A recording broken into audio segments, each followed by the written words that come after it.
Hey guys, welcome to Crazy Days. It's early Saturday morning. It's a little foggy. We've got more rain coming in.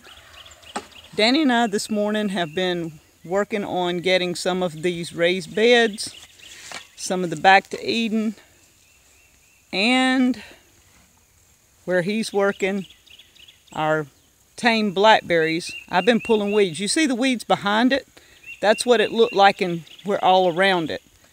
So I pulled the weeds, fed them to the pigs. That's what they're enjoying in the background back there. And Danny is mulching the blackberries again. We mulched them twice last year. And I'm talking, if you have to do this like every 2 to 3 months, or you're going to lose them to the weeds. Our turmeric, let's see, right there, the turmeric and ginger has not popped up yet. We're waiting on that.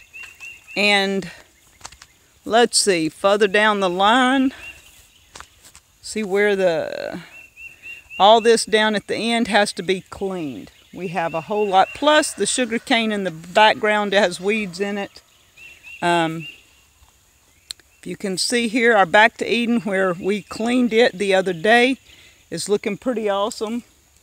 But that one strip I've cleaned this morning here along this line, and I have that one strip left to clean, and we will have it cleaned and probably add more mulch to it. Not perfect, because you can see there's a little green, but let me show you this side.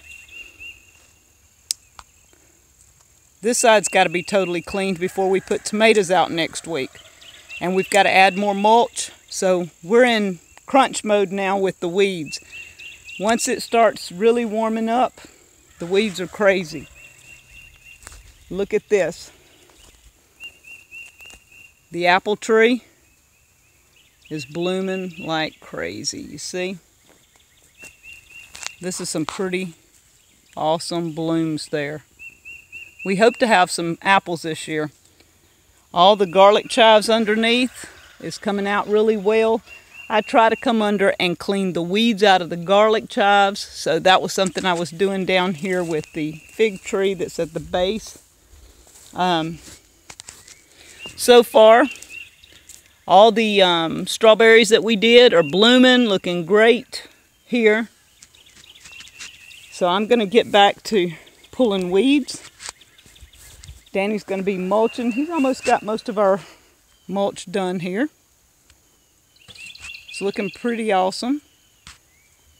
Tractor bucket comes in handy. If not, we would be toting buckets on top of buckets of mulch. This way, simply scoop it up and unload it.